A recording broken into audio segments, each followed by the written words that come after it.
After the success of Godzilla vs. King Ghidorah, Toho started making Godzilla movies year after year until 1995. The next film would be a soft reboot of sorts of the 1964 film Mothra vs. Godzilla. A group of island explorers are on a new version of Infant Island, where they end up coming across a giant egg. Yeah, if you saw the original Mothra vs. Godzilla, you know exactly where this is going. We also got to see a new version of the Twin Fairies, though this time, instead of being played by twins, they're played by two actresses that just so happen to look alike. Hey, if it works, it works. This time the Twin Fairies are known as the Cosmos, who bring balance to the Earth. Meanwhile, a meteorite lands in the sea, and inside of it contains a larva monster named Batra. You see, Batra was also originally meant to bring balance to the Earth. However, upon getting attacked by the military, he sees all of humanity as a threat to the Earth and goes on a rampage in Japan. Not only that, but Mothra hatches from her egg, then her twin fairies get kidnapped, so she ends up going on a mini rampage of her own too. God damn, two monsters attacking Japan?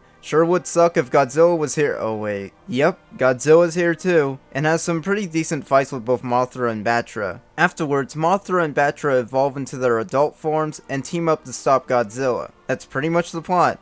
Godzilla vs. Mothra is a very solid follow-up. It does an amazing job reintroducing Mothra, and I really like the new direction the Twin Fairies went in to help give them a bigger role in this movie. I really love how the underwater fights look. These were also some of the last scenes to use the original Bio-Goji suit. Yeah, it was getting worn out by this point, so Toho constructed a newer, much similar looking suit, mainly because why fix what isn't broken? The new suit was called Beito-Goji, in case you wanted to know. One interesting piece of trivia for this movie is that the first Bio-Goji suit was actually stolen during production. Yeah, a bunch of pranksters somehow got in Toho's film studio and stole this massive Godzilla suit. Don't worry, it was found on a random beach somewhere and was shortly returned to Toho afterwards. To this day, Toho still has no clue who the actual perpetrators were. Such a fascinating story to look up on. It even made the news here in America when these movies weren't even being released here. Unbelievably, someone has stolen the rubber Godzilla model from a Japanese special effects department in Tokyo.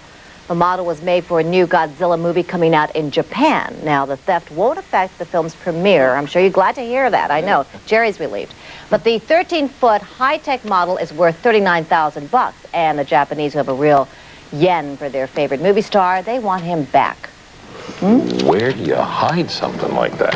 Well, Godzilla vs. Mothra is a solid entry in the series that I don't really have much else to say about it. Great monster fights, a good human story, and a solid film score by Akira Ifukube once again. Check it out.